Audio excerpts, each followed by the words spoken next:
एक ही साथ त्रिवेदी परिवार के दो बेटों को उम्र कैद हो रही थी। अरे अरे, आप लोग तो घबरा गए। ये वही उम्र कैद है जो हर पतियों को अपनी बीवी के दिल में मिलती है। त्रिवेदी परिवार के दोनों भाई करण और राहुल की आज शादी थी। रेशमा, पिंकी, और कितनी देर? पहले जब मैं आई थी पिंकी, तब तो तूने दुपट्टा ओढ़ रखा था, फिर दुपट्टा क्यों उतार दिया? अरे ये पार्लर वाली तेरा दुपट्टा ही उड़ाती रहेगी तो वरमाले की रस्म कब होगी? कितने साल हो गए मम्मी, अभी भी तुम अपनी दोनों बेटियों में फर्क नहीं कर पाती। मैं पिंकी नहीं हूँ, मैं तो रेशमा हूँ, रेशमा। ओहो मम्मी, आप फिर इसकी बातों में आ रही हो। जानती नहीं हो क्या आप पिंकी के नेचर को? मैं रेशमा हूँ, वो पिंकी है। आप कुछ देर पहले आई थी, तब आपने मुझे देखा था। उस वक्त पिंकी वॉशरूम में गई हुई थी। हे भगवान, बड़ा घोटाला है। माँ होकर अपनी दोनों बच्चियों में फर्क नहीं कर पाती मैं, तो तुम उन दोनों जुड़वा भाइयों में फर्क कैसे करोगी? तुम इसकी फिक्र मत करो मम्मी, फर्क हमें करने की जरूरत ही नहीं है। फर्क तो उन्हें पहचानना पड़ेगा, हम दोनों बहनों में, तब तो उनका प्यार साबित होगा। एक साथ पिंकी और रेशमा अपने चेहरे पर घूंघट डाले स्टेज के पास पहुंच जाती है। एक साथ भगवान ने मुझे दो दो बेटों की माँ बनाया था, और आज एक ही साथ दो दो बहुओं की सास बना रहे। मानना पड़ेगा भगवान के चमत्कार को भी। जब भी देते हैं छप्पर फाड़ कर देते हैं। आओ बेटा, ऊपर स्टेज पर आ जाओ। ऐसे नहीं मम्मी जी, पहले मुझे पहचान तो ले। पिंकी और रेशमा एक साथ ही अपने चेहरे से घूंघट हटाती है। दो हमशक्ल बहनों को बिल्कुल हूबहू एक जैसे कपड़ों में देखकर करण और राहुल का तो सर चकरा जाता है। इतने एक जैसे तो हम भी नहीं दिखते भैया, हमारे तो स्किन टोन में ही समझ में आ जाता है। ये दोनों बहनें तो हूबहू एक जैसी है, मेकअप कपड़े सब एक जैसे पहनकर आ गई। पिंकी, वो देखो पास्ता। कहाँ है जीजू? कर दिया ना तूने बेड़ा कर। जीजू है और जेठ जी भी, इतनी जल्दी तुझे जीतने थोड़ी ना देते। अब जल्दी जा अपने पति परमेश्वर के पास। सभी मुस्कुराने लगते हैं और एक ही मंडप में रेशमा से राहुल और करण से पिंकी की शादी हो जाती है। सुहाग रात के दिन अर्चना अपनी दोनों बहुओं का हाथ पकड़े करण के कमरे के बाहर रुकती है। मम्मी जी, आप मुझे देवर जी के कमरे के बाहर ले आई। पिंकी को यहाँ ड्रॉप कीजिए, मेरे पति का कमरा तो दूसरा वाला है। हे भगवान, बहू तुम दोनों को कम से कम कपड़े तो अलग तरह के पहनने चाहिए थे। समझ में ही नहीं आ रहा कौन बड़ी है कौन छोटी है। हो गया पिंकी, हर वक्त मजाक अच्छा नहीं लगता। वो मजाक करिए मम्मी जी, आप पिंकी को सही जगह लेकर आई हैं। ऐसा मजाक कोई तुम्हारे साथ करे पिंकी तो कैसा लगेगा तुम्हें? इतने लंबे फंक्शन के बाद अब सभी थके हुए हैं, इस वक्त तुम मजाक मत करो। हर चीज का अपना एक समय होता है। अच्छा, सॉरी बाबा, नहीं करती मजाक। अच्छा मम्मी जी, मैं आपको एक बात क्लियर बता देती हूँ, मुझे ना हंसी मजाक करना बड़ा पसंद है। तो जो बहू आपका मजाक करती है वो मैं पिंकी, और जो चुप रहने वाली समझदार और सिंसियर है वो रेशमा। उम्र में मुझसे 2 मिनट की बड़ी। अगली सुबह पिंकी पहली रसोई के लिए तैयार हो रही थी। वो 2 साड़ियों में कंफ्यूज हो जाती है। क्या लगता है करण, कौन सी साड़ी पहननी चाहिए मुझे, रेड वाली या येलो वाली? वैसे तुम्हें क्या लगता है रेशमा दीदी कौन से कलर की साड़ी पहन रही होगी? मुझे क्या पता मेरी बड़ी साली यानी कि तुम्हारी जेठानी कौन सी साड़ी पहन रही होगी, पर मुझे एक बात पता है, मम्मी को ये अच्छा लगेगा कि तुम उनके पसंद की साड़ी पहनो। बिल्कुल सही कहा करण तुमने। मम्मी जी की राय लेती हूँ, उन्हें अच्छा लगेगा। अच्छा, उनके कमरे में जा रही हूँ मैं, और अगर उन्हें दोनों में से कोई भी साड़ी पसंद नहीं आएगी तो मैं उन्हें सीधा यहीं ले आऊंगी। पिंकी मुस्कुराती हुई दोनों साड़ियां लेकर अपने कमरे से बाहर जैसे निकलती है, अपनी सास को हॉल से उनके कमरे में जाता देख लेती है। अरे वाह, मम्मी जी तो यही है। मम्मी जी, एक मिनट मम्मी जी। पिंकी के 2 बार आवाज लगाने के बाद भी अर्चना का ध्यान उस पर नहीं जाता और अर्चना सीधा अपने कमरे में चली जाती है। अपनी सास के पीछे पीछे पिंकी भी उनके कमरे में जाती है, पर जैसे ही वो कमरे के अंदर पहुंचती है वहां तो कोई भी नहीं था। है? नो वे, अभी तो मम्मी जी यहाँ अंदर आई थी। नो वे, ऐसा कैसे हो सकता है? अभी तो मम्मी जी मेरे सामने कमरे के अंदर आई थी, कहाँ गई? बालकनी का दरवाजा भी खुला हुआ है, यहाँ भी कोई नहीं है, तो मम्मी जी अचानक कहाँ चली गई? सभी के साथ मजाक करने वाली पिंकी के साथ आज खुद मजाक हो गया था। उसके पसीने छूट जाते हैं और उसके हाथ से दोनों साड़ियां वहीं फर्श पर गिर जाती है। भागती हुई पिंकी रेशमा के कमरे तक आ जाती है। देख लिया राहुल जी, आ गई ना मम्मी जी? मैंने कहा था ना ससुराल है, ये वक्त पर उठना ही सही रहता है। अच्छा हुआ मैं वक्त पर तैयार हो गई, वरना अभी आपकी मान के सो रही होती तो मम्मी जी मेरी क्लास लगा देती। रेशमा जैसे ही दरवाजा खोलती है, अपने सामने पिंकी का घबराया हुआ चेहरा देखकर मुंह बनाते हुए कहती है, सुबह सुबह नहीं पिंकी। 1 मिनट जीजू, मैं दीदी को अपने साथ एक बार लेकर जा रही हूँ। हाँ हाँ बिल्कुल, पिंकी रेशमा को साइड ले जाकर कहती है। विश्वास नहीं करोगी दीदी, तुम अभी क्या हुआ, मैं ना अभी मम्मी जी के पीछे पीछे उनके कमरे में गई, पर वहां मम्मी जी थी ही नहीं, मेरे सामने वो कमरे में गई थी, पर जब मैं वहां पहुंची तो वहां कोई नहीं था। बाथरूम नाम की भी एक जगह होती है जो यहाँ सभी कमरे में अटैच है, मम्मी जी बाथरूम में चली गई होगी और क्या। बाथरूम, हाँ वो नहीं देखा मैंने। दोनों देवरानी जेठानी बिल्कुल अलग अलग अंदाज में तैयार होती है और अलग अलग तरह का खाना पहली रसोई के लिए तैयार करती है। देख लो दीदी, तुमने कांजीवरम साड़ी पहनी है तो मैंने नौवारी स्टाइल पहन ली, अब तो हम दोनों में फर्क साफ साफ दिखेगा ना। मानना पड़ेगा, शादी के बाद समझदारी झलकने लगी है तुम में। अब जल्दी चलो, सभी को अपनी पहली रसोई का जादू भी तो दिखाना है। रेशमा और पिंकी सभी को खाना परोसती है। पनीर की सब्जी, कुलचा और ये लाल रसगुल्ले, वाह वाह क्या तैयारी की है तुम दोनों ने। पिंकी को चटपटा खाना पसंद है ना, वो चटपटा बना रही थी तो मैंने मीठे रसगुल्ले बना दिए। बिल्कुल सही किया बहू, और वैसे अब तुम दोनों इस घर की बहू हो तो तुम्हारी बड़ी दीदी सिर्फ तुम्हारी दीदी नहीं, तुम्हारी जेठानी भी है। और राहुल को इस तरह जीजू मत कहा करो, अच्छा नहीं लगता ना, लोग क्या सोचेंगे। अरे अर्चना जी, रिश्ते के लिहाज रख ले इंसान, यही बड़ी बात है, उसके बाद किसी भी नाम से पुकारे क्या फर्क पड़ता है।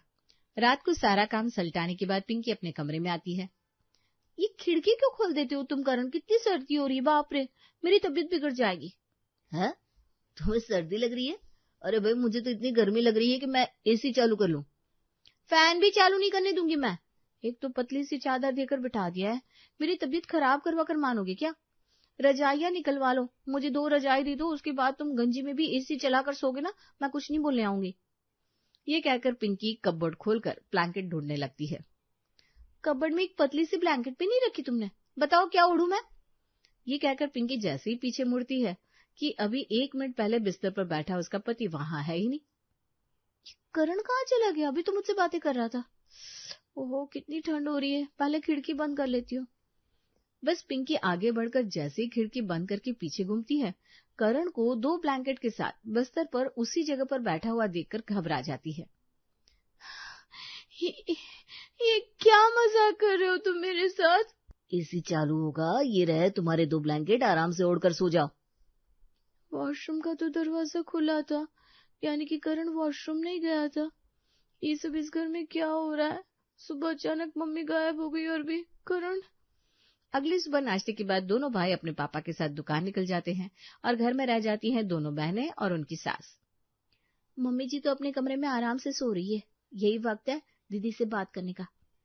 हर वक्त शैतानियां करती हो ना तुम, इसीलिए तुम्हारे दिमाग को बाकी में भी शैतानियां दिख रही है। तुम्हारी कसम खाती हूँ दीदी, मैं मजाक नहीं कर रही हूँ। पिंकी के माथे पर सलवटे देखकर रेशमा समझ जाती है कि पिंकी को कोई बात परेशान कर रही है। ठीक है तुम फिक्र मत करो, मैं रात को ही इनसे इस बारे में बात करूंगी। अभी चलो दोपहर के खाने की तैयारी कर लेते हैं, मम्मी जी सोने गई हैं, जब तक जागती है खाना तैयार हो जाएगा। रेशमा पिंकी का ध्यान बटाने के लिए उसे अपने साथ किचन में ले जाती है। अरे कहाँ ध्यान है तुम्हारा पिंकी, इतना सोचो मत। चलो आलू अच्छे से काटो, एक आलू बड़ा है और दूसरा छोटा। ऐसे कैसे कटिंग की है? हाँ मम्मी ने क्या सिखाया था, अगर सब्जियों के आकार अलग अलग होंगे तो एक जल्दी पक जाएगा और दूसरा देर से, जिससे सब्जी खराब हो सकती है। ध्यान सब्जी पर लगाओ, बाकी सब कुछ अपने आप दिमाग से निकल जाएगा। सब्जियों को काटने के बाद पिंकी दाल भिगोने के लिए जैसे ही डब्बा खोलती है, उसमें दाल ही नहीं थी। ये लो दीदी, दाल तो है ही नहीं, इतनी धूप में मैं नहीं बाहर जाऊंगी, अब दाल कैसे बनेगी? आज तो लगता है तेरा दिमाग सच में खराब हो गया है। ई कॉमर्स का जमाना है बहना, दिन भर ऑनलाइन चीजें ऑर्डर करती हो और अभी बाजार जाने की बात कर रही हो, ब्लिंकिट कर लो ना। रेशमा की बात सुनकर पिंकी बस ब्लिंकिट ऐप अपने फोन में डाउनलोड कर ऑर्डर प्लेस कर देती है। 2 किलो उड़द की दाल के साथ कुरकुरे और मैगी भी ऑर्डर कर दिया दीदी। बहुत अच्छा किया। इसके पहले कि दाल का ऑर्डर पिंकी के घर के दरवाजे तक पहुंचता, उसकी सास एक पतीला दाल लेकर रसोई के अंदर आ जाती है, जिसे देखती रेशमा का सर घूम जाता है।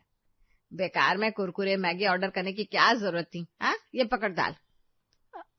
आपको कैसे पता मम्मी जी की रसोई में दाल खत्म हो गई है?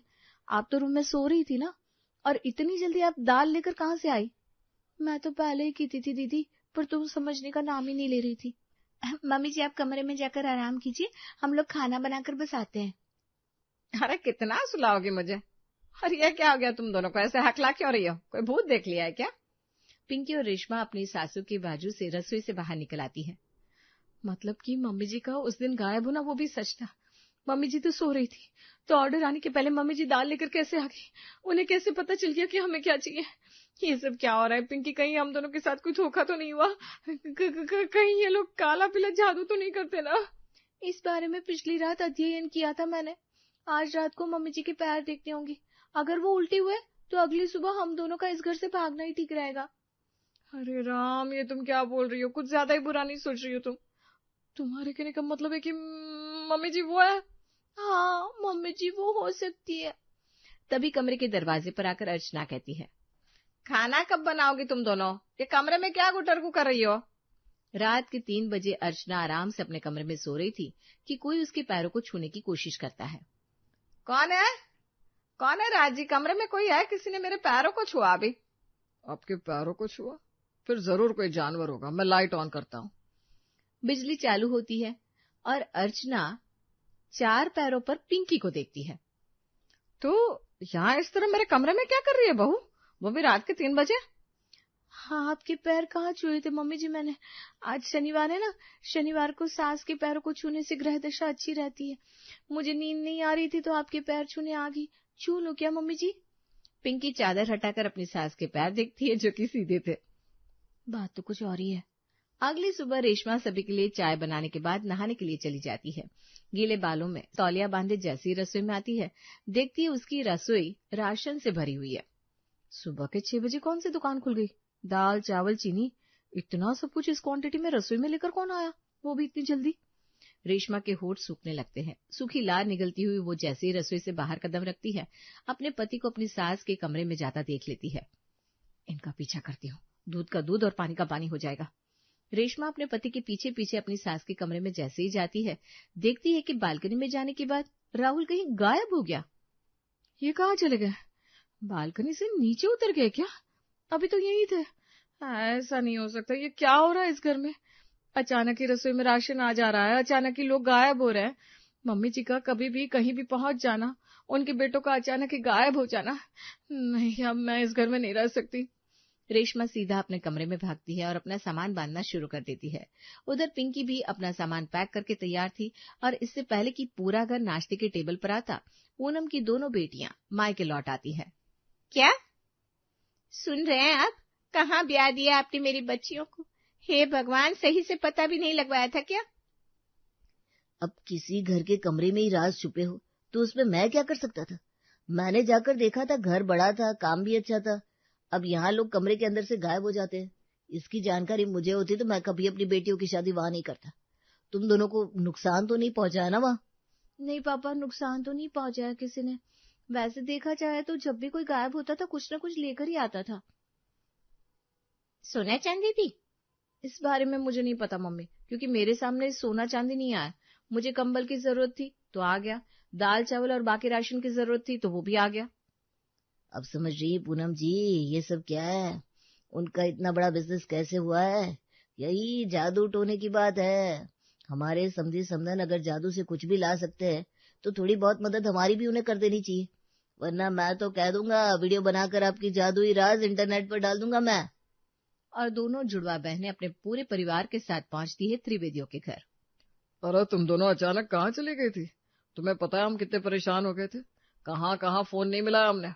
करण और राहुल तो अभी पुलिस स्टेशन जाने वाले थे तुम लोगों के गायब होने की रिपोर्ट लिखवाने। रिपोर्ट लिखवाने की क्या जरूरत थी समझी जी? जहाँ से आप घर की बाकी चीजें लाते वहीं से अपनी बहू को भी ले आते। क्या मतलब? मतलब आप सभी को जादू आता है। अचानक ही कंबल का मेरे कमरे में आ जाना, अचानक ही मम्मी जी का दाल लेकर रसोई में पहुंच जाना, कभी तेल लेकर आ जाना, कभी चावल लेकर आ जाना, वो भी पलक झपकती।